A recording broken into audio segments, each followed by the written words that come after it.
உங்களுக்கு நிம்மதி உண்டாகுவதாக, தேவனுடைய இரக்கங்கள் அதிகமாவதாக. தேவன் என்ன சொல்றாங்கன்னா, நீதிமொழிகள் 18:10, கர்த்தரின் நாமம் பலத்த துருகம், நீதிமான் அதற்குள் ஓடி சுகமாயிருப்பான். இந்த வசனம் சொல்லுது நீதிமான் ஓடணும் அப்படின்னு சொல்லுது.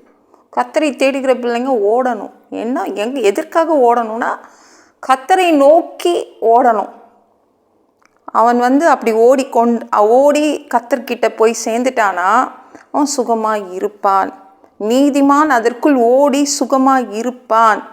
தேவன் எங்கே இருக்காரு அப்படின்னு கண்டுபிடிச்சி அவர் பக்கத்தில் போய் நின்றுடணும். தனியாலாம் நிற்கக்கூடாது. அப்படி நின்னீங்கன்னா பெரிய பாதுகாப்பு, ஸ்ட்ராங்கான டவர்க்குள்ளே போகிற மாதிரி, ஒரு பலத்த கோட்டைக்குள் நீங்கள் இருக்கிற மாதிரி. அதான் கர்த்தரை தேடுற பிள்ளைங்க கண்கள் தேவன் எங்கே இருக்காரு பார்த்து ஓட்டம் பிடிச்சி அவர் பக்கத்தில் போய் நின்றுக்கணும். அந்த அளவு பாதுகாப்பு தேவன் பக்கத்தில் தான் இருக்குது அப்படின்னு சொல்கிறாங்க. அப்போ தான் நம்மளால் சுகமாய் வாழ முடியும். இந்த வசனம் அப்படி தான் சொல்லுது. கர்த்தர்கிட்ட போய் பக்கத்தில் நின்றுட்டிங்கன்னா நீங்கள் சுகமாய் வாழ்வீங்க, நிம்மதியாக வாழ்ந்துடுவீங்க அப்படின்னு இந்த வசனம் சொல்லுது. நீங்கள் கர்த்தர் பக்கத்தில் நிற்கிறீங்களா, இயேசு பக்கத்தில் நிற்கிறீங்களா அப்படின்னு பரிசோதித்து பார்த்துக்கோங்க, செக் பண்ணிக்கோங்க. அவர் பக்கத்தில் தான் நிற்கிறீங்களா? இல்லை ஐயோ இயேசுவை விட்டு தூரத்தில் நிற்கிறேன்னா ஓடணும், தலை தெறிக்க ஓடி இயேசு பக்கத்தில் போய் நின்றுடணும். அங்கே போய் நின்னாதான் பலத்த பாதுகாப்பு. தனியாக நிற்பேன், நான் தைரியமான பொண்ணு, நான் தைரியமான ஆளுன்னு போய் நின்னீங்கன்னா கஷ்டம். தேவன் பக்கத்தில் தான் நிற்கணும். அங்கே தான் சுகம், அங்கே தான் நிம்மதி, அங்கே தான் பலத்த பாதுகாப்பு. அதுதான் ஞாபகம் வச்சுக்கணும். நம்மளுக்கு தேவை நம்ம சுகமாய் வாழணும். இல்லை வேதனையோடு வாழ நம்மளுக்கு பிடிக்காது. அதனால் தேவன் பக்கத்தில் போய் நில்லுங்க. அவ்வளோதான், ரொம்ப ஈஸி தான். நீங்கள் ஆதாம் கூட பாருங்களேன், ஏதேன் தோட்டத்தில் அவனும் வாழ்ந்தான், தனியாக வாழ்ந்தான். அப்போல்லாம் தேவன் எங்கே இருந்தாரோ அங்கே போய் நின்னான். தேவன் எங்கே இருக்காருன்னு கண்டுபிடிச்சி அங்கே போய் நின்னான். அது வரைக்கும் அவனுக்கு பாதுகாப்பு இருந்துச்சு. ஆனால் அந்த ஏவாள் இருக்காளே, தேவன்கிட்ட என்னைக்காவது போய் நின்றுப்பா? இல்லை. பிசாசு பக்கத்தில் போய் நின்னாங்க, பாம்பு பக்கத்தில் போய் நின்னான், தைரியமாக நின்னா, தனியாக நின்னா. எவ்வளோ பாருங்களேன், அது என்னெல்லாம் செய்யணுமோ செய்துட்டு போயிடுச்சு. ஏவாளுக்கு என்னெல்லாம் கெடுதல் செய்யணுமோ கெடுதல் செய்துட்டு போச்சு. தனியாக நிற்கக்கூடாது, தைரியமாக நிற்கக்கூடாது. தேவன் பக்கத்தில் அவர் பாதுகாப்பின் கீழே தான் நீங்கள் நிற்கணும். நம்ம கண்கள் எப்பொழுதும் தேவன் எங்கே இருக்காருன்னு தான் கண்டுபிடிக்கணும். தேவனோடு நில்லுங்க, சுகமாய் வாழ்வீங்க, நிம்மதியாய் வாழ்வீங்க. உங்களுக்கு பலத்த பாதுகாப்போடு தேவன் உங்களை பார்த்து பாருங்க. ஞாபகம் வச்சுக்கோங்க, நம்ம கண்கள் எப்பொழுதும் தேவனை தான் தேடணும். அவர் கூட சேர்ந்துக்கணும், அவர் கூட தான் எப்பவும் சேர்ந்துக்கணும். நம்மளை அதிகமாக பாதுகாக்கின்றவர் தேவன் ஒருத்தர் தாங்க. பாதுகாத்துருமாங்க. நம்ம குடும்பத்தால் எல்லா விதத்திலும் நம்மளை பாதுகாக்க முடியுமா? ஒரு டாக்டரால் உங்களை பாதுகாக்க முடியுமா? ஒரு அட்வொகேட்டால் உங்களை பாதுகாக்க முடியுமா? கஷ்டம். அவங்களாம் மனிதர்கள் தானே.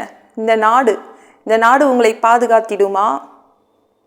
தேவன் ஒருத்தர் தான் உங்களை பாதுகாக்க முடியும். ஞாபகம் வச்சுக்கோங்க. அதனால் நம்ம கண்கள் எப்பொழுதும் தேவனை தேடி அவர்கிட்ட போய் ஓடி போய் சேர்ந்துக்கணும். ஒரு நிமிஷம், ஒரு செகண்ட் கூட தனியாக நிற்கக்கூடாது. நீங்கள் பத்திமையை பாருங்களேன், ஏசுக்கிட்ட என்னைக்கு சேர்ந்தானோ, ஏசுக்கிட்ட என்னைக்கு ஓடி போய் அவர் பக்கத்தில் போய் நின்னானோ அன்றைக்கே அவன் சுக வாழ்வு ஆரம்பிச்சிருச்சு. அவன் நிம்மதியாக வாழ ஆரம்பிச்சினான், சுகமாய் வாழ்ந்தான். நம்ம பத்திமேயு இயேசுவை கண்டுபிடிச்சி அவர் பக்கத்தில் போய் சேர்ந்தானோ அன்னையிலிருந்து தான் அவன் சுகமாக வாழ ஆரம்பித்தான். அது வரைக்கும் அவன் கஷ்டப்பட்டான், பிச்சைக்காரனாக இருந்து கஷ்டப்பட்டான். நான் இயேசுவை கண்டுபிடிச்சி அவர் பக்கத்தில் போய் சேர்ந்துட்டோன்னே சுகமாக வாழ்ந்தாங்க. 2 கண்ணு கிடச்சிருச்சு, பலத்த பாதுகாப்பு. அந்த வேதனை இல்லை. பிச்சைக்காரனாக கஷ்டப்பட்டான்ல, அந்த கஷ்டங்கள்லாம் போயிடுச்சு. அதனால் ஞாபகம் வச்சுக்கோங்க, எப்பொழுதும் நம்ம கண்கள் தேவனை தேடணும். கேப் விட்டுறக்கூடாது, ஒரு செகண்ட் கூட கேப் விடக்கூடாது. அவர் கூட நம்ம சேர்ந்து நிற்கிறது தான் நம்மளுக்கு பெரிய பாதுகாப்பு, பலத்த பாதுகாப்பு. அது மட்டும் இல்லை, சுகமாய் வாழ்வீங்க. இந்த வீடியோ பிடிச்சிருந்துச்சுன்னா மற்றவங்களுக்கு ஷேர் பண்ண மறக்காதீங்க. கர்த்தர் தாமே உங்களை ஆசீர்வதிப்பாராக. ஜெபம் பண்ணலாமா? அன்பு பிதாவே, உங்கள் பிள்ளைங்க உங்கள் பாதத்தில் வந்திருக்காங்கப்பா. சாமி இரக்கம் செய்யுங்க, இறங்குங்க பா. உங்கள் பிள்ளைங்க உங்கள் பக்கத்தில் ஓடி வந்து சேர்ந்துக்கிறாங்க. நீங்கள் சுகமாய் உங்கள் பிள்ளைங்களை வாழ வைப்பீங்க. உங்கள் பிள்ளைங்களை பாதுகாப்பாய் வச்சுப்பீங்க. பலத்த பாதுகாப்பு உங்கள் பிள்ளைங்களுக்கு போடப்பட்டிருக்குது. எல்லா பொல்லாத பிசாசுகள், ஏவல்கள், மந்திரங்கள், தற்கொலை ஆவிகள், பயத்தின் ஆவிகள், பலவீனப்படுத்துகின்ற ஆவிகள் எல்லாம் இயேசு என்ற பெயரினை கொண்டு துரத்துகிறேன். ஓடிப்போ. உங்கள் பிள்ளைங்களை இரத்த கோட்டிக்குள் மறைச்சிக்கோங்க. பரிசுத்த ஆவியால் நிரப்புங்க. ஞான ஸ்நானம் எடுக்கணும். ரட்சிப்பீராக. இயேசுவின் காயப்பட்ட தழும்புகளால் எல்லா வியாதிகளும், எல்லா பலவீனங்களும், கேன்சர் போன்ற வியாதிகளும் சரியாகுவதாக. ஜீவ புஸ்தகத்தில் மனிதனாக பிறந்தா பேர் இருக்கணும். அப்படி இல்லைன்னா அந்த மனிதனை பிடிச்சி நரகத்தில் தள்ளிடுவீங்க. தீயரிக்கிற இடத்துல எப்படி போய் வாழ்கிறது? பரலோகத்துக்கு வர்றதுக்கு ஆசைப்படுறோம். எங்களை அடித்து உதச்சி திருத்தி பரலோகத்துக்கு அனுப்பிடுங்க சாமி. கழுவப்படாத பாவங்கள் இருந்தால் நல்லா கழுவி எங்களை பரலோகத்துக்கு அனுப்பிடுங்க. எந்த ஒரு இமை பொழுது நீங்கள் வருவீங்கன்னு இயேசுவை வணங்கி வணங்கி காத்துட்ருக்கோம். சுத்தமாக வாழ்ந்து வாழ்ந்து காத்துட்ருக்கோம். அந்த இமை பொழுதில் நாங்கள் அந்த வாய்ப்பை இழந்துடக்கூடாதுப்பா. பரிசுத்தமாக வச்சுக்கோங்க. பரிசுத்தமாக வாழ்றது ஒரு மனிதனால் கூடாது. தயவு செய்து ஆண்டவரே எங்களை பரிசுத்தமாக வச்சுக்கோங்க. 7 வருட ஆந்தி கிறிஸ்து ஆட்சியில் விட்டுட்டு போயிடாதீங்க. பிசாசு நடத்தும் ஆட்சியிலலாம் விட்டுட்டு போயிடாதீங்க. 3வது தடவை கூட இந்த பூமிக்கு வருவீங்க. 1000 வருடம் இந்த பூமியை ஆட்சி செய்வீங்க. அந்த பொற்காலத்தை பார்க்க ஆசைப்படுறோம். எல்லாவற்றையும் ஒப்பு கொடுக்குறேன். இயேசு மூலம் ஜெபம் கேளும் பிதாவே. ஆமென். நாளைக்கு பார்க்கலாம்.